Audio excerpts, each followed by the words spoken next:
እቺ መልእክቴ ለዴዚ ነው። ዴዚዬ የኔ ቆንጆ እንዴት ነሽ? ወደ በሰላም ኢትዮጵያ ገባሽ ወይ? የነ ዴዚ አባት ከየቦታው ወልዷል። ምናልባት ሄዳ ከትግራይ ሰዎች ከተጋባች ወንድሟን ብታገባስ ድረስ የልጄ ልብ ላሸፈትከው ለልጄ ባለቤት ይህ አጭር መልእክት መጨረሻ እስትንፋሴ ምሰጥህ ያደራ ቃሌ ነው። ሰላም እንዴት ናችሁ? ይሄንን ቪዲዮ የምፖስተው ደስ እያለኝ ሳይሆን በቃ ምናልባት ይሄንን ቪዲዮ አይቶ አንድ ሰው ካሳጠበኝ በሚል ቀላ ያለና ወፈር ያለ ሰው በበሬ ቀይሩም ብለው የሰው ስጋ የሚበላሉ ተብለው የሚታሙ ሰዎች ኢትዮጵያ ውስጥ እንዳሉ ታውቃላችሁ? ሰበር መረጃ፣ መንግስት ታላቅ የሆነ የህገ መንግስት ለውጥ ሊያደርግ መሆኑ ተሰማ። ሁሉም ክልሎች ሊፈርሱ ነው። አዲስ አበባ 2000 ግብረ ሰዶማውያንን የጫነችው የቅንጦት መርከብ ወደ ቱርክ እንዲሁም ደግሞ ወደ ግብጽ እንዳትገባ እገዳ እንደተጣለባት በዚህ ሰላም ያገሬ ልጆች እንዴት ናችሁ? ዛሬም እንደተለመደው ከሶሻል ሚዲያ አነጋጋሪና ወቅታዊ የሆኑ ቪዲዮዎችን ይዤላችሁ ቀርብ ያለው። ለዚህ ቻናል አዲስ ከሆናችሁ ላይክ፣ ሰብስክራይብ በማድረግ ይህን ጨዋ ፋሚሊ ተቀላቀሉ። ሀሳብ አስተያየቶቻችሁን በጨዋ ደንብ ኮሜንት ሴክሽን ላይ ጻፉልኝ። ወደ ዛሬ ቪዲዮቻችን እንሂድ። ሰላም ታክቲከኞቹ፣ አስማተኞቹ፣ እቺ መልእክቴ ለዴዚ ነው። ዴዚዬ የኔ ቆንጆ እንዴት ነሽ? ወደ በሰላም ኢትዮጵያ ገባሽ ወይ? እግዚአብሔር ያጽናሽ፣ ጽናቱን ይስጥሽ። አይዶን ነው ምን አይነት ቃል ልገልጽልሽ እንደምችል አላውቅም። ልጅ ነሽ፣ እርጉዝ ነሽ፣ ሴት ነሽ። ቀላል አይደለም። ጎበዝ ነሽ፣ በጣም ጨዋ ሴት ነሽ። ስለ እውነት ውጭ ሀገር ተወልደው ያደጉ ልጆች ቤቱ ይቁጠረው። በየቤቱ ስንት ጉድ እንዳለ እናውቃለን። ነገር ግን እኛ ልጆቻችንን ማሳደግ ማንችል ወይም ደግሞ ለልጆቻችን ፍቅር መስጠት ማንችል ሰዎች ቁጭ አድርገን ሚዲያ ላይ እናትሽን አጥተሽ ሳምንት ሳይሞላሽ እየሰደብንሽ ነው። እኔ እንኳን አልሰደብኩሽም፣ በደንብ አድርገሽ ታውቂኛለሽ። በውስጥ በኩልም በደንብ አድርጌ ይቅርታ እንደጠየቅኩ ሁሉን ነገር ታውቂያለሽ። ነገር ግን አሁን ላንቺ ነው ማዝነው ከምንም ነገር በላይ አሁንም ነገም ከነገ ወዲያም ወደፊትም እግዚአብሔር እንዲያበረታሽ የምትወልጁ የምትጽናኝበት ነገሮችን ሁሉ አንቺ ልጅሽ ላይ የምትሰሪበት ለልጅሽ ጊዜ ሰተሽ ፍቅር ሰተሽ የምትኖሪበት ትዳርሽን እግዚአብሔር ተጨምሮበት ፍቅር ሆናችሁ ልጃችሁ እንድታሳድጉ እንድትበዙ እንድትበዛዙ ነው የምፈልገው። አሌክስም ኃላፊነቱን ተወጥቶ የልጅ አዋቂ ሆኖ ባልም አባትም እናትም ወንድምም ጓደኛም ሆኖ ከጎንሽ እንዲሆን እፈልጋለሁ። የኔ ምኞት ነው። ደግሞም ቃል ገብቷል እንደዛ አይነት ባል እንደሚሆን እግዚአብሔር። እናንተ አንድ ጎጆ ውስጥ የምትኖሩበትን ያስተካክልላችሁ። ወይ አንቺ ወደሱ ወይ እሱ ወደ አንቺ መጥቶ በምትወልጂበት ሰዓት ማትቸገር ያርግሽ። ያለሽበትን ሁኔታ ጠንቅቄ አውቃለሁ። በደንብ ነው የማውቀው ምን አይነት ስሜት ውስጥ እንዳለሽ፣ ምን አይነት ቦታ ላይ እንዳለሽ አሁንም አውቃለሁ። ነገር ግን ሚዲያ ላይ ወጥተው እናትሽን የወደዱ መስለው አንቺን የሚሰድቡ ሰዎች ሊያጠነክሩሽ ነው። ይሳደቡ። በዘርሽም በዘርም በፖለቲካም በምንም ቢሰሩ እኛ እንደዚህ ነን። እናትን የምንወድ ልጅን የምንጠላ፣ ሚስትን የምንወድ ባልን የምንጠላ፣ እንደዛ ነው። ከፋፍለን መውደድና ከፋፍለን ማቃጠር ስላለብን ብዙዎቻችን እንደዛ ነን። ስለዚህ አትደናገጭ። ነገ ደግሞ ልጅሽን ስትወልጂ የትግሬ ዲቃላ ብለውም ሊሰድቡብሽ ይችላሉ። አንቺንም ዲቃላ ብለው ሊሰድቡሽ ይችላሉ። ሳምንት አልሞላትም እናትሽ። አይዞሽ እግዚአብሔር ያጽናሽ ብለው ግን አይደለም የመጡት ሊሰድቡሽ ነው። የእናትሽ ግፍ ምና እንደዚህ አይነት ፍጹም ጊልቲ ፊሊንግ እንዳይሰማሽ። ማንም ምንም ቢል እግዚአብሔር ብቻ ነው የሚያውቀው የውስጥሽን። አንቺ እንደሌላው ተናግረሽ ማስረዳት ብትቺ በጣም ብዙ ነገር መናገር የምትችይ ሰው ነሽ። እኔ ስለማቅ ነው ይሄን የምናገረው። ነገር ግን ወጥቼ ሚዲያ ላይ እንደዚህ ነው ብዬ አልተናገርኩም። ለዛም ነው የኛ ሰው ደግሞ ጃጅመንት ነው። በጣም አይቶም አጣርቶም በጣም ጥቂት ሰው ነው እኔን የሚከተሉኝ። ብዙ ጊዜ ፊደል የቆጠሩ ሰዎች ናቸው። በአንቺ ጉዳይ ተሳዳቢዎች መጡ እንጂ ብዙ ጊዜ ከኔ ሀሳብ ጋር የሚስማሙ ለልጆች ነፃነት የሚታገሉ ልጆች አይደብደቡ፣ ልጆች አቢዩዝ አይደረጉ ብለው የሚሉ የኔን ሀሳብ የሚደግፉ ሁሉ ከኔ ጎን ናቸው። ቢኮዝ እንደኔ ልጆቻቸውን በፍቅርና በንግግር ማሳደግ እንዳለባቸው ስለሆነ አንድ ሀሳብ ስለሆነ ያለን ማለት ነው። ከዛ ውጭ ግን የራሱን ችግር የራሱን ቁስል ቤት ውስጥ ያጣውን ሰላም አንድ ቀን ደውሎ እንዴት ነሽ ብሎ ያልጠየቀች ሰው ዛሬ መጥቶ ያዘነ መስሎ ቢልሽ አይደለም። የራሱን ቁስል ነው፣ የራሱን ናፍቆት ነው፣ የራሱን ጭንቀት ነው። ስለዚህ ዴዚዬ እንዳትሰበሪ። አንቺ በጣም ብዙ ነገር የሚጠብቅሽ ሰው ነሽ። እግዚአብሔር እውነቴን ነው የምልሽ። ልጅ ስትወልጂ እንዴት ነው ልጅ ሲወለድ ብዙ ሰው ካሁን በኋላ ደግሜ አልወልድም ይላል አይደል እንዴ? በጣም የሚገርመው ነገር ስታረግዢ የመጀመሪያው ልጅሽ እንዴት እንደነበረ ምጡን አታስታውሽም። እግዚአብሔር ልክ ከወለድሽ በኋላ እንድትረሺ ያደርጋል። ለዛም ነው እናቶቻችን 2 3 4 5 እያሉ የሚወልዱት የመጀመሪያውን ስለሚያስረሳ ነው። አንቺም ሀዘንሽን ልትረሺ ባትቺም ሀዘንሽን ግን እንደወለደ ሌላ ልጅ ለመውለድ እንደሚዘጋጅ ሰው እግዚአብሔር ሀዘንሽን ከውስጥሽ ያውጣልሽ፣ ያጠንክርሽ፣ የልጅሽ እናት ያድርግሽ፣ በሰላም የምትገላገይ ያድርግሽ። አሁን ያለሽበትን ውጥረት እግዚአብሔር አምላክ በራሱ ጉልበት ይሁንሽ፣ ከጎንሽ አይዞሽ አለሁ የሚልሽን ያብዛልሽ። ዛሬ የሚሰድቡሽ ተገልብጠው ይቅርታ የሚሉሽ ያደርግልሽ። አሌክስ ወንድሜ ደግሞ አንተም ከጎኗ ሆነ ማንም ተናገረህ ማንም አንተ ወንድ ነህ። አንተ ከአንተ ጋር ያለች ሴት ናት፣ ሚዲያ ላይ አይደለም። ስለዚህ አንተም አባት ወንድም ሁሉ ነገር ሆነ ከጎኗ አበረታቿ እንድትሆንላት እጠይቃለሁ። ደግሞም እርግጠኛ ነኝ እንደዛ እንደምትሆን ነው። ማንም ብዙ ሰዎች ሊያፈርሱ የገቡበት ቦታ ላይ ይጠነክራል። ሰው በጣም ሲጫንህ ከፍ ልትል ነው። እኔ አሁን ምንም ሰርቼ አይደለም፣ ነገር ግን እውነት ስለተናገርኩ ነው ብዙ ሰዎች ያመማቸው። እውነት ስትናገር ብዙ ሰው ያመዋል፣ የእሱን ቁስል ስለሆነ የምትነካው። ዛሬም ነገም ከነገ ወዲያም አቢዩዝ ሰዎች እንዲደረጉ አልፈቅድም። ለእናትሽም እግዚአብሔር በአጸደ ገነት ያኑራት፣ አንቺን ደግሞ ያጠንክርሽ። ተሳዳቢዎችን ቦታ እንዳትሰጫቸው፣ አክባሪዎችሽን የምታከብሪ የሚጠሉሽን ደግሞ ዞር ብለሽ የማታይ ቂመኛም አትሁኝ። ይቅር በያቸው፣ እነሱም ወደው አይደለም ትጸልይላቸው እንጂ አቴንሽን ፍለጋ ነው፣ ሚዲያ ለማሳደግ ነው፣ አበባ ለማልቀም ነው፣ የራሳቸውን ቁስል ለመርሳት ነው እንጂ እዚህ አሁን ወጥቶ አንቺን ከሚተቹት ወይም ደግሞ ያገዙ መስለው ከሚናገሩት ላይ ልጆቻቸውን በፍቅር የሚያሳድጉ ቤታቸውን የሚመሩ አንድ ልጠሪያቸው። ዮኒ ማኛና ሮሚ እውነቱን ስለሚያውቁ ከጎንሽ ቆመዋል። የተወሰኑ ሰዎች ከጎንሽ ቆመዋል፣ ከኔ ጭምር። ከዛ በተረፈ ግን እውነት ለመናገር አዝነውልሽ ወይም ደግሞ ወደውሽ አይደለም። እኔ ይቅርታ ጠይቄያለሁ፣ እኔ በውስጥ አይዞሽ ብያለሁ። ሌላው ግን ብሎሽ አያውቅም፣ ረስቶሻል። አሁን እንደዚህ በአዲሱ አንቺ እንድትከተይ ስለፈለጉ እንጂ አንቺ አሁን አይዞሽ የምትባይበት እንጂ የምትሰደቢበት ሰዓት አይደለም። አሁንም ነገም ከነገ ወዲያም አንቺ ከዘር የነጻሽ ነጭ ሰው ነሽ፣ ሀቅ ነው የምትናገር፣ ልክ እንደኔ ነሽ። እግዚአብሔር ያበርታሽ፣ ጠላትሽን ሁሉ አይኑ እስኪቀላ ድረስ ከፍ ብለሽ የምትታይ ያድርግሽ።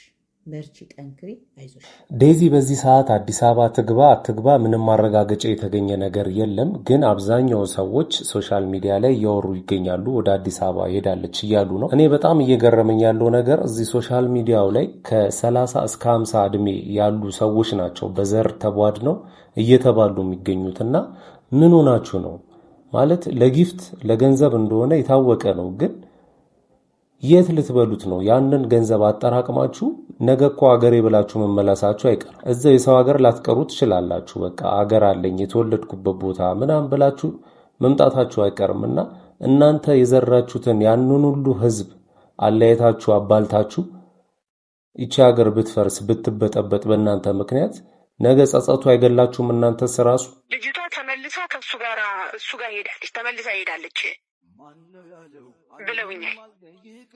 ዛሬ ነው ያሉ። የልጁን ደግሞ ስልክ ደግሞ ስደውልለት እንትን አይልም፣ እናቱ የተወለደው። ትልቁ ችግሯ እሷ የዘር ሳይሆን ቲና ልጁን እንዳታገባ የፈለገችበት መንገድ የነበረው የነ ዴዚ አባት ከየቦታው ወልዷል። የትግራይ ሰው ነው፣ የትግራይና የጣሊያን ክልል።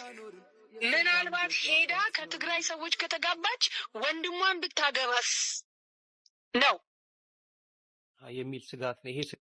ይሄ ስጋት ነው እንጂ ልጇን ሶሻል ሚዲያ ይበላብኛል የምታገለው እኔ ነኝ ማናጀሯ ነው የምትለው። ለምንድን ነው እቺ ልጅ እንደዚህ ያርገሽ እንትን የምትዩ? አባቶቿ ከሚሆኑ ከነመንሱር ከነዚህ ሰዎች ጋር የሽቱ አሻሻጪ ምናምን ከምታረጊያት ለምንድን ነው ብዬሽ እኔ ነኝ ማኔጅ ማደርጋት ነበር የምትለኝ ነበረው። ቲና ዘር የምታውቅ አይደለች ልጅቷ። እንግዲህ ማንነቱ አይታወቅም፣ ግን የምታወራው ነገር በጣም አስደንጋጭ ነገር ነው። ነብሷን ይማረውና የዴዚ እናት ከዚህ በፊት ያው አታገቢም እሱን ተሳዳቢ ነው ምናምን ብላ ስታወራ ነበረ። ሁላችሁም ሰምታችሁታል ብዬ አስባለሁ። ግን እንደዛ ከሚሆን አንቺ የአሌክስ ወንድም ልትሆኚ ትችያለሽ እና አባትሽን መጀመሪያ ማናገር አለብሽ። የሚል ነገሮች ቅድመ ሁኔታዎች መሰራት ነበረበት ብዬ አስባለሁ። እስኪ እናንተን ሐሳብ አስተያየት ኮሜንት ሴክሽን ላይ ጻፉልኝ። በህዝብ ፊት ይቅርታ የጠየቀውን ቪዲዮ አሳያቸዋለሁ። ብዙ ሰው ይህን አያደርግም፣ ምክንያቱም ጸብን እንጂ ወዳጅነትን ሰው አይወድም። ይኸው ቃል በቃል በቪዲዮ ማስረጃ ይኸው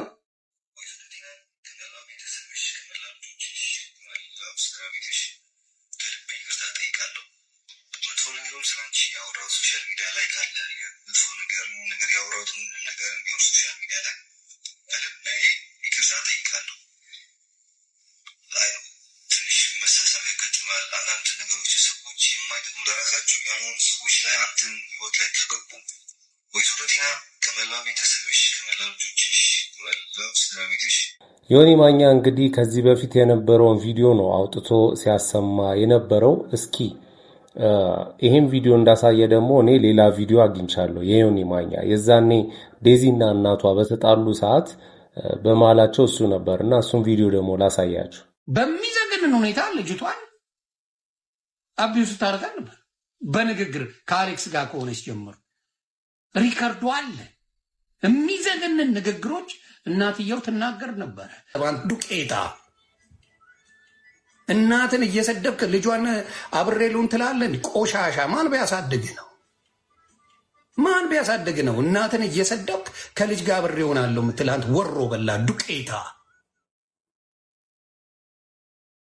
አዎ እናት ለልጇ የምትመኘው መልካም ነገር ነው። እናት ለልጇ ጥሩ ነገር ነው የምትመኘው። እናት እየሰደብክ ከልጅ ጋር ልሁን ትላለህ። እንደ አንተ እካክ ማን አሳድጎ ነው እንደዚህ አይነት ወጠጤ አይደለ? ድረስ የልጄ ልብ ላሸፈትከው ለልጄ ባለቤት ይህ አጭር መልእክት መጨረሻ እስትንፋሴ ምሰጥህ ያደራ ቃሌ ነው። ልጄ ልጅነት ይዟት እኔን እንዳስከፋችኝ ታውቃለህ። የእናት አንጀት ደግሞ አይጨክንም። እሷ የሚጨክን አንጀት የለኝም። ከልቤ ይቅር ካልኳት ቆይቻለሁ። አንተም ከልብህ እኔን ይቅር በለኝ። ምንም ተገና ወጣት ብትሆንም ዛሬ ትልቅ አደራ ልሰጥህ ነው። አደራዬን ተቀበል። ልጄ እዚህ ምድር ላይ ፈጣሪዋ ቀጥላ የምትደገፈው በአንተ ነው። ስለዚህ በዚህ ወቅት ከማንኛውም ጊዜ በላይ እናት ፍቅር ያባጥላ ወንድም መከታ እንክብካቤ ያስፈልጋት። ስለዚህ አሌክስ ልጄ ለዴዚ እናትም ሆነ ናፍቆት ስትሰበር በደረትህ አቅፈህ አጽናናት። አባትም ሆነ እዚህ ጨካኝ ዓለም ቀፋ ጋሻ ሆነ አስጠጋ። ወንድምም ሆነ ምንም እንዳይደፍራት በኩራት ቆመ ተሟገትላት። ባልም ሆነ በንጹህና በማይለወጥ ፍቅር ከመጨረሻው ውደዳት። እኔን በድንገት ማጣቷ ፈጽሞ እንዳይሰብርብኝ አንተ ሙልነት ወደሏን ሙላላት። ደራህን እንዳትሰለቻት። ልጄ ገና ህፃን ናት። አስተሳሰቧ በውሳኔዎቿ ላይ ልጅነት ሊታይባት ይችላል። አሁን በዚህ ወቅት ደግሞ ሰጡር በመሆኗ ስሜቷ ይበልጥ ተለዋዋጭ ይሆናል። ላሉ ልታለቅስ፣ ልታኮርፍ፣ ልትነጫነጭ ትችላለችና በትዕግስት ረማት እንጂ አትሰልቻት። ክብሯን ጠብቀህ በፍቅር ይዘህ የልጅ ልጄ በሰላም አሳድጋችሁ በዓለም ፊት እንድታኮሩ ልጄን በአደራ ሰጥቻለሁ። አደራ መሸሸጊያና ምሽጎ ናት። ዓለም በጨካኞች የተሞላ ነው። ሰዎች የሰዎችን ጉድፍና ስተት እያደኑ ድንጋይ ለመወርወር አይናቸውን አያሹምና አንተ የምንጊዜውን ጋሻዋ ሁንላት። ነገሮች ሁሌ አልጋ ባልጋ ላይ ሆኑ ይችላሉ። ፍቅርህ እንኳን ቢቀንስ ይህኔ እናቷን አደራ እንኳን አስበህ ጠብቃት፣ እንከባከባት፣ ትለያት። ምርቃቴና ፍቅሬ ጊዜ ከእናንተ ጋር ይሁን። ልጄን አደራ ሰጥቻለሁ። የኔ ውብ እኔ እናትሽ ሙሉ በሙሉ ይቅር ብዬሻለሁ። እኔ ትንሿ እንዳት ልትሆኝልኝ ነው። ልጅነት ካባሽን አውልቀሽ እናትነት ክብርሽን ለመልበስ ተዘጋጅ። መቤቴ የጭንቅ አማላጇ እናት ትሁንሽ። በምጥሽ ጊዜ ቆምልሽ፣ በዘርፋፋ ቀሚሷ ትሸፍንሽ። በልጅሽ ሁሌ ተደሰች። እኔ ትንሽ የዋውብ ደራ ልጅነት የለም። እሺ አንቺ ነገ ለልጅሽ መጠጊያና ጋሻ ነሽ። ስለዚህ የኔን ሞትና የሰዎችን ነቀፋ በትዕግስት ተቋቁመሽ ብርታት ቁሚልኝ። አምላክ ይጠብቅሽ። ምርቃቴ ሁሉ ጊዜ ካንቺ ጋር ነው። ደግሞ በሶሻል ሚዲያ ላይ ለሚወቅሷት ሰዎች ይህን መልእክቴን አድርስልኝ። እናንተ ዛሬ በልጄ መከራ ላይ የምትሳለቁ ቀድሞ ስተቷን እያነሳችሁ ቁስሏ ላይ እንጨት የምትሰዱ እናቷ እኮ ይቅር ካልኳት ቆየሁ ስለኔ ተቆረቆራችሁ መስላችሁ ልታጠፏት ልትሰብሯት የምትሞክሩት በምን መብታችሁ ነው? ይህንን አሳፋሪ ድርጊታችሁን አቁሙ። ድጋሚ አትግደሉኝ። እኔን እናቷን አታ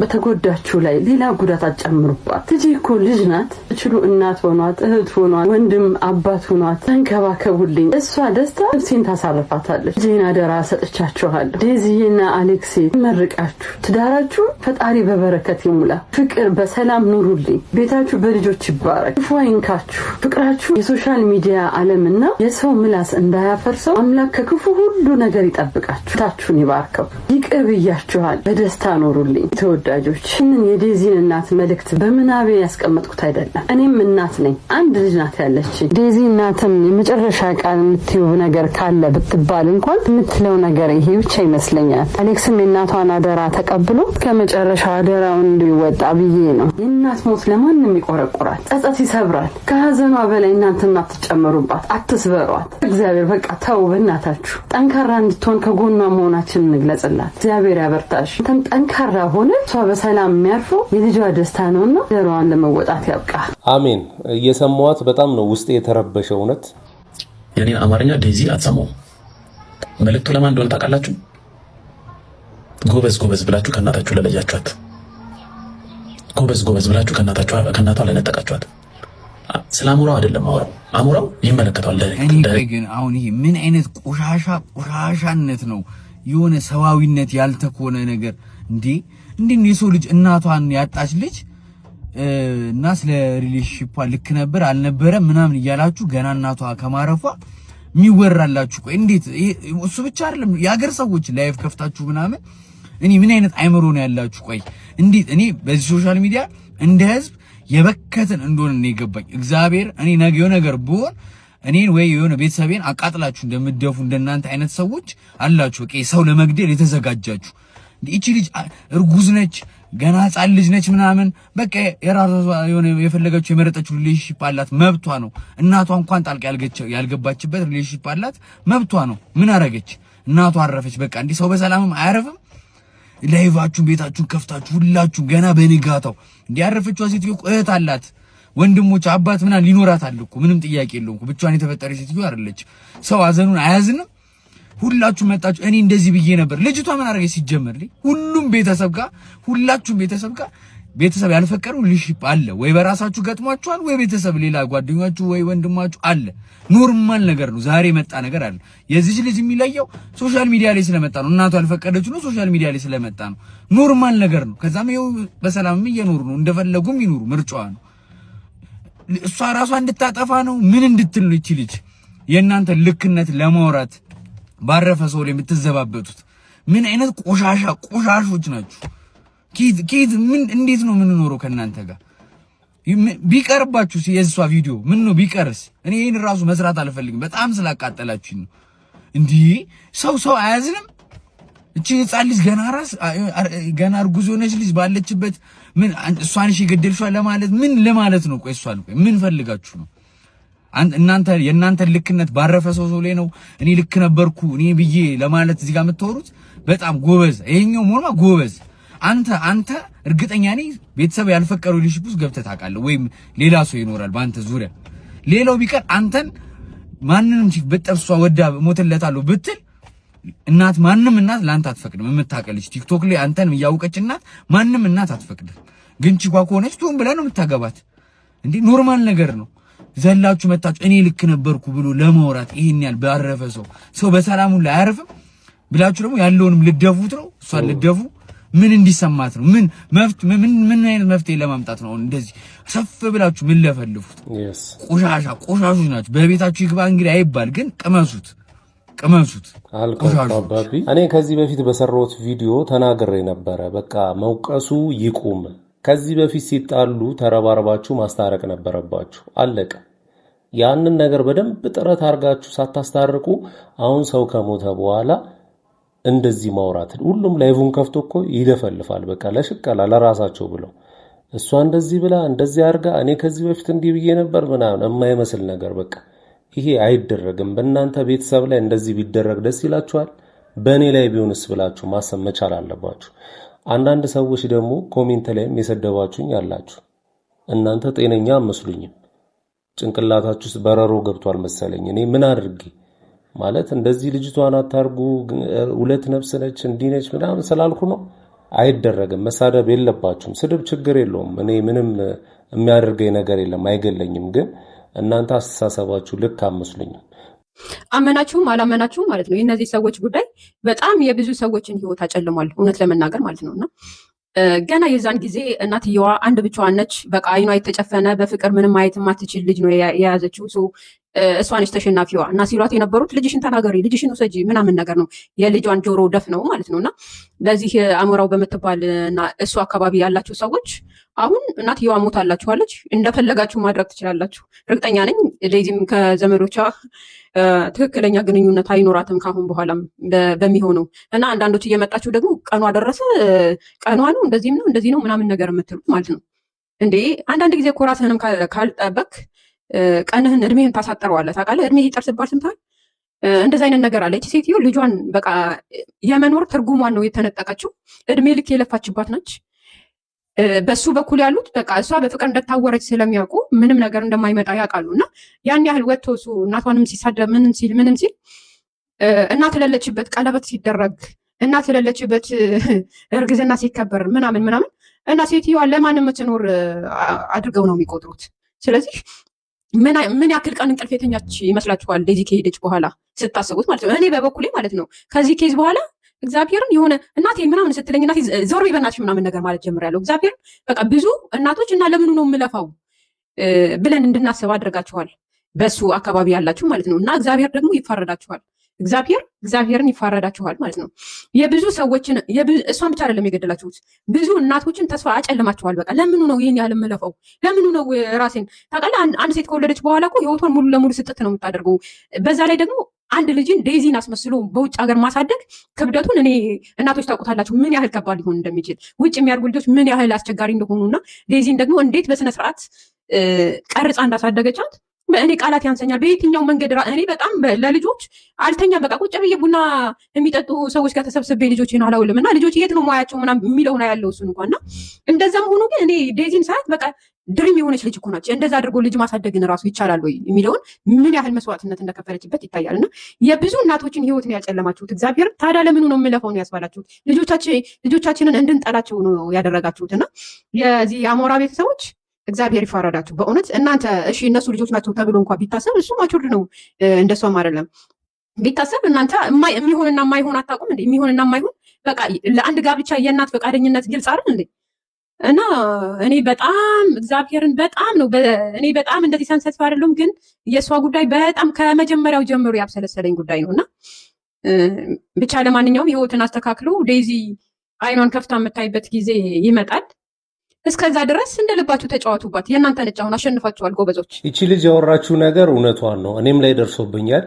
ባይዘዌ እኔ ልጄን ሳያት እንዴ ነገ በቃ አንዱን ካፈቀረች እንደዚህ ነው የምትሄደው ምናምን ብዬ ሁላ እንዳስብ አድርጎኛል።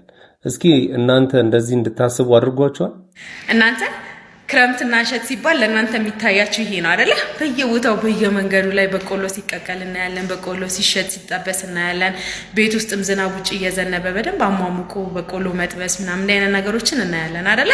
እኔ ግን የሚታየኝ ይሄኛው ነው። ህፃናት ሕክምና ላይ ብዙ ጊዜ የሚያጋጥመን ነገር አለ። ለምሳሌ የጉንፋን ሲዝን ሲሆን በጣም ብዙ ልጆች ጉንፋን ኖሯቸው ትኩሳት ኖሯቸው እኛ ጋር ይመጣሉ። ቀዶ ሕክምና ላይ ደግሞ ጉንፋን ሲዝን ላይ ሲሆን ወይም ደግሞ ቫይራል ኢንፌክሽን በጣም ኮመን የሆነበት ሲዝን ላይ ሲሆን አንጀት መታጠፍ አንጀት ውስጥ መሰግሰግ ነገር ኖሯቸው ይመጣሉ። ይህን ኢንሰሴፕሽን እንለዋለን። ከዚህ በፊት ቪዲዮ ሰርች የላችኋለሁ። ልክ እሸት ዘመን ሲሆን ደግሞ እንደዚህ ቤት ውስጥ በጣም በቆሎ የሚበላበት አይነት ታይም ሲሆን ወይ ደግሞ እህል የሚሰበሰብበት በተለይ ክፍለ ሀገር ገጠር አካባቢ ደግሞ እህል የሚሰበሰብበትና ቤት የሚገባበት ታይም ሲሆን በጣም ብዙ ልጆች የቆሎ ትንታ ኖሯቸው ይመጣሉ። የቆሎ ትንታ ማለት ነው። ከዚህ በፊት እንደነገርኳችሁ በተለይ እድሜያቸው ከ9 ወር እስከ 3 ዓመት ያሉ ልጆች አንደኛ በደንብ አኝከው መዋጥ ስለማይችሉ እየተሯሯጡ ስለሚበሉ የመዋጥና የመተንፈስ እንትናቸው በደንብ የጎለበተ ስላልሆነ ብዙ ጊዜ አፋቸው ውስጥ የከተቱት ነገር ወደ ሳምባ ላይ ይገባና ሳምባውን ዘግቶት ትንታ ኖሯቸው ይመጣሉ ማለት ነውና ይህ ህይወታቸውን ሊያሳጣቸው ይችላል። እኛ ጋር እስከሚደርሱ አንዳንዴም በህክምናው ሰዓትም ከባድ የሆነ አደጋ ሊያስደርስ ይችላል። የሚሰራው ህክምና ቀላል ስላልሆነ ብሮንኮስኮፒ እንለዋለን ቪዲዮ ላይ እንደምታዩት ማለት ነው። ስለዚህ መልእክቴ ምንድነው? ህፃናት ልጆች ያሏችሁ በተለይ ከ3 ዓመት በታች የሆኑ ህፃናት ልጆች ያሏችሁ ቆሎ በተቻለ መጠን አቮይድ ማድረግ፣ አኝከው መዋጥ የሚችሉ ልጆች ሲሆኑ ደግሞ ቁጭ ብለው እንዲበሉ ማድረግ፣ እያያችኋቸው እንዲበሉ ማድረግ ከከፍተኛ አደጋ ልጆቻችንን ይጠብቅልናል ለማለት ነው። ሰላም፣ ዶክተር መቅደላዊት ነኝ፣ የህፃናት ቀዶ ሕክምና ስፔሻሊስት። እቺ ነገር ክረምት ስለሆነ አሁን ላይ ልጆች ላላችሁ ሰዎች በደንብ ይጠቅማቸዋል ብዬ አስባለሁ።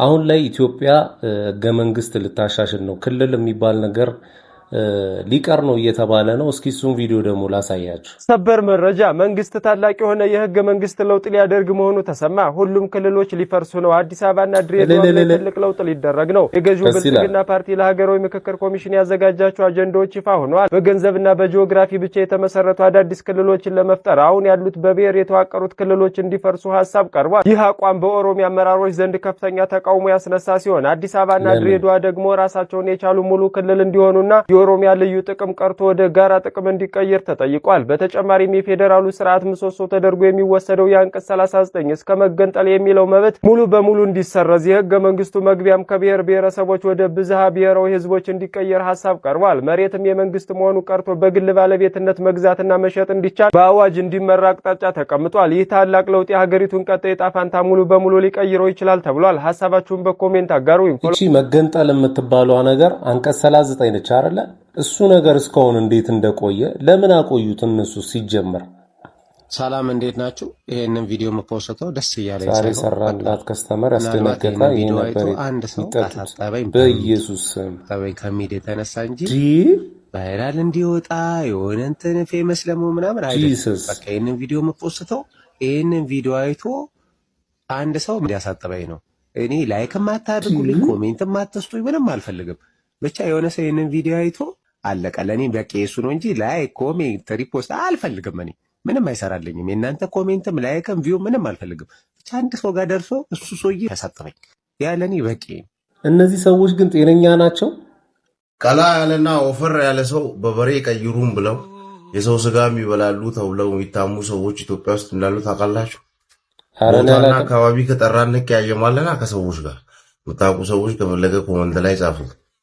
ሲሲ ባቡር ስራ ጨረሰና መኪና አድርሱልኝ ያለ ወደ ሆነ ሀገር 15 ዓመት አላለቀም አሉ ያ መንገድ።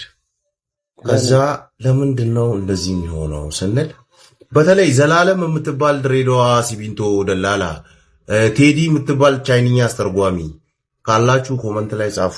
እናንተ ደርሶባችኋል። ቀላ ያለ ወፈር ያለ ሰው ካዩ ወራ ይሄው 15 በሬ ያለኝ በ15 በሬ ይሄን ሰው እየቀይሩኝ የሚል ኮሚኒቲ ያለኝ ነገር ወላሂ ለዓዚም ይኸውላችሁ፣ አንዱን አጋጣሚ ልንገራችሁ። እኔ መኪና ላደርስ ሄጄ ብቻ ለማንኛውም እኔ ካለው ከሁሉም ነገር ጋር ተስማማ ብሎ ፈጥሮኛል። አላህ ልንገርህ፣ መጋላው ከተማው ዋና ከተማ አለው። ገባ ትላለህ፣ ብዙ ኪሎ ሜትር 30-40 ኪሎ ሜትር መንገድ የለም ምንም። እዛ ስትገባ ወራ በሳምንት ነው አይሱዙ የሚመጣው። መኪና አድርሱ ተብለን ነው እንዴ በሳምንት ነው አይሱዙ የሚመጣው። የሚመለሰን መኪና ደግሞ ቻይናው የመደበልን የኩድራ ምንድነው ያስቤዛ መኪና አለ። ያስቤዛ መኪና ማለት ነው። እሱን ጥበቃ 3 ቀን ቆየው። ሐሙስ ነው የሚወጣው ያስቤዛው መኪና። አባ መጋላ ሲሄድ ልትሄድ ነው እንዴ ከተማ አሉ። አዎ እኛ እኮ አንሄድም ማለት ለምን ተረኛ አንሄድም። በቃ ትሄድ ቆሞ ሻምፖ ምናምን ገዝተያለና ብለው ሴቶቹ ወጥ ቤቶቹ ምናምን ገንዘብ ሰጡ። ፌዴራል ፖሊስ ያለ ዙሪያውን የሚጠብቃቸው ቻይኖቹንም እነሱንም ማለት ነው። ምንድነው ምክንያቱ ላለው ለካ ከዛ ጎሳ ከብት ሲሞት ይጠራሉ ሰዎቹ መጥተው ይወስዳሉ። የነሱ ብሔር ገበያ የሚወጡት ማታ ነው። አላህ ሻሂዴ ነው። ማታ ነው የሚወጡት ገበያ። የዛ ብሔር ጎሳ የነካውን ዕቃ ሌላ ጎሳ አይገዛም። ገባ? ማታ ነው የሚወጡት ገበያ። የሞተ ከብት ምን ያለ ከብት ምናምን የብሔሩ ስም አንጠራም። እነሱ ናቸው የሚወስዱት። ይበላል። ምግብ አዘጋጅተው ሰርተው አንድ የሆነ ወጣት ልጅ ፈጠን የሚል ከነሱ መሃል ተግባባሁ። እኔ ዕቃ ስገዛ ከኔ የመጣሹ ምናምን ስብርብር ባለ አማርኛ አወራኝ። አይኔ ድሬዳዋ ሰው ነኝ፣ አይ ድሬዳዋ ሰው ፍቅር ምናምን አወራን ምናምን። ከዛ የሆነ ምግብ ቀረበ። ወራ ምሳ ሰዓት ነው ላይ ላዚም ምንም ከምንም ማትለየው ነገር ነው። ትጎርሳለህ። የአካባቢው ሰው ደስ እንዲለው አንተ ከሰው ጋር በፍቅር መኖር የምትወድ ሰው አይደለ እንዴ? አንቺ ከሰው ጋር መኖር ችግር አለብሽ? ሁለት ጉርሻ ትጉርሻለሽ። ስትወጪ ታወጪዋለሽ። ምን ችግር አለ? ለመኖር ነው መሀባቸውን ያሳዩ። ላብላ ካለ ሰው ምንድን ነው? ገበታ ላይ አብሮ የበላ ሰው ምን ይደረጋል? ለማንኛውም የኛ ሀገር አጃይብ ያልተወራ ብዙ አለ። ይሄ ሀገር ስምና ቦታ ጠቅሼ ብነግርህ ነገ ቀዝቃዛ ብረት እጄ ላይ ይገባል። እኛ ሀገር ነው። የዛሬ ሻይ ቁርንፉድ ነው። የቁርንፉድ ውሃ ጠጣ። አንተ ምንድን ነው የምትለው? የቁርንፉድ ውሃ ጠጣ። ማአት አይነት ጥቅም አለው ለሰውነት። አረ አስደንጋጭ መረጃ ነው። በኢየሱስ ስም እንዴት ነው የሰው ስጋ የሚበሉት? አስባችሁታል? ቀይ ከሆናችሁ ወፈር ካላችሁ በ15 በሬ እንቀይራችሁ። በዛሬው ዕለት ጠቅላይ ሚኒስትር ዶክተር አብይ አህመድ ለሁሉም ኢትዮጵያውያኖች መልእክታቸውን አስተላልፈዋል። ፈረሱም ሜዳውም ይኸው ብለዋል። ይህን መልእክታቸው ሙሉ መልእክታቸውን ወደ እናንተ ላድርስ። ኢትዮጵያ ለታሪካዊና ታላቁ ሀገራዊ ምክክር በምትሰናዳበት በዚህ ወሳኝ ታሪካዊ ወቅት ለመላው የሀገሬ ልጆች የማስተላልፈው ታላቅና የከበረ ጥሪ ያለኝ ነገ የሚጀመረው ውይይት ፍቱን የፖለቲካ መድረክ ብቻ ሳይሆን የእኛንና የመጪውን ትውልድ ዕጣ ፈንታ ወደፊት ተስፋ ሙሉ በሙሉ የሚወስን አዲስ ታሪክ ምዕራፍ ጨምሮ ነው። ለሀገራችን ዘላቂ ሰላም፣ መረጋጋት፣ ሁለንተናዊ ብልጽግና የምትተጉ የኢትዮጵያ ታላቅነት ግድ የሚላችሁ ሁሉ ፈረሱም ሜዳውም ይኸው። ትናንት አባቶቻችንና እናቶቻችን በአድዋ ለሀገር ነጻነት ለሉዓላዊነትና ለክብሯ ሲሉ ደማቸውና አጥንታቸውን እንደተዋደቁላት ሁሉ ዛሬም ኢትዮጵያ የታሪክን አደራ የሚሸከሙ የቁርጥ ልጆቿን ትፈልጋለች። ሆኖም ዛሬ ሀገራችን የምትሻው ጠመንጃን ያነገበ ሳይሆን በሀሳብ ብስለት፣ በእውነት፣ በእውቀትና በጽናት ታጥቀው የተሰናዱ የሰላም ታጋዮችን ነው። እኛም ዛሬ እንደ ትናንቱ በታላቅ የድል ዋዜማ ላይ እንገኛለን። ምክንያቱ ደግሞ ኢትዮጵያና ሕዝቦቿ ማሸነፋቸው አይቀሬ ነው። በሰለጠነ ንግግር፣ በሰላማዊ ውይይትና ሀገራዊ መግባባት የገጠሙ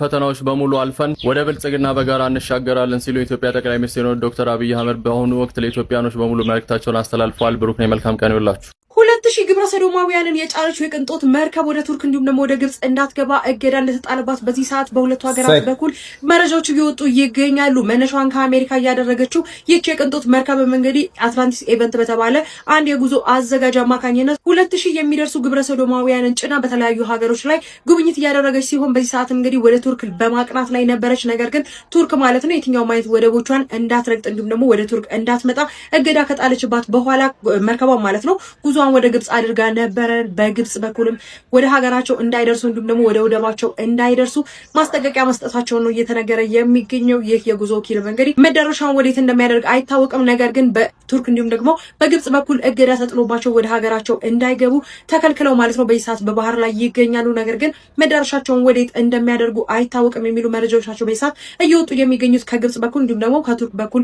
እነዚህ መግለጫዎች ሲወጡ ምንም አይነት ማብራሪያ አልተሰጣቸውም። ነገር ግን ሁለቱም ሀገራት እነዚህን ግብረ ሰዶማውያን የጫነችው የቅንጦት መርከብ እንግዲህ ወደ ሀገራቸው በተለይም ደግሞ የቱርክ ዝነኛ ወደሆነችው ወደ ኢስታንቡል እንዲሁም ደግሞ ወደ ተለያዩ ወደቦቿ እንዳታርፍ ክልከላ ጥላለች። በተመሳሳይም እንግዲህ ግብጽ ማለት ነው ምንም አይነት ማብራሪያ ሳትሰጥ እቺ መርከብ ወደ ሀገራቸው እንዲሁም ደግሞ ወደ ድንበራቸው እንዳትጠጋ ማስጠንቀቂያ መስጠቷ ነው እየተነገረ የሚገኘው። እስኪ በዚህ ጉዳይ ላይ አዳዲስ መረጃ በዚህ ጉዳይ ላይ ሀሳብ ካላችሁ ኮሜንት ላይ አጋሩ ይበሉ። ምን አለ የተሳሳተ ሚሳኤል እዚህ መርከብ ላይ ቢያርፍ አስባችሁታል? እዚሁ ይሰምጣሉ። ከዛ 2000 ግብረ ሰዶማውያን መቀነስ ቀላል አይደለም። ራሱን በሃይማኖት ውስጥ እንደደበቀ ሰው አለሌ የለም። በቃ ቲክቶክ ስቶሪያቸው፣ ፌስቡክ ስቶሪያቸው፣ ኢንስታግራም ስቶሪያቸው ምናምን ሃይማኖት ነው ምናምን በቃ ሲታዩ ሃይማኖተኛ ናቸው። ግን ማለት ነው ሪል ላይፋቸውን ቀርባችሁ ስታያቸው አለሌ እንደነሱ አለሌ ራሱ የለም። በቃ አለሌ ብቻ በዘፈን ፖስት እየጨፈረች የምታረገው ምናምን ላይፏን ጠጋ ብላችሁ ስታዩት ማለት ነው በጣም ንጹህ ልብ ነው ያላት። እነዚህኞቹ ግን ማለት ነው በቃ ራሳቸውን በሃይማኖት ውስጥ ሸፍነው ማለት ነው እንደዚህ እንትን ናቸው። ይሄ ተኩላ በበጎች መካከል እንዳለ ተኩላ ናቸው። በቃ የሚሰሩት ስራ ማለት ነው ስራቸው በስማ የሚውሉበት ቦታ ማለት ነው። ጌታ ሆይ ስራቸው እዚህ አሁን እኔ ከዚህ በኋላ የሚመስለኝ ራሱ ሁሉም እንደዚህ ስለ ሃይማኖት ምናምን እየመጣ ስቶሪ የሚያደርግ ሰው ራሱን በሆነ ነገር እየደበቀ ነው። እየደበቃችሁ ስላላችሁ ነው። የምር ሪል ላይፋችሁ ሲታይ አለሌ ናችሁ። አለሌ እንደዚህ አይነት ሰዎች ስራችሁ ይፍረስ። ለማንኛውም ማይ ፋሚሊ ለዛሬ ያስኩላችሁ ቪዲዮ ይህንን ይመስል ነበረ። ቪዲዮን እንደወደዳችሁት ምንም ጥርጥር የለኝም። ሌላ ጊዜ በተሻለ ቪዲዮ እስከምንገናኝ ድረስ ማጣት አያገኛችሁ፣ ማግኘት አይለፋችሁ። ሰላም ሁኑልኝ።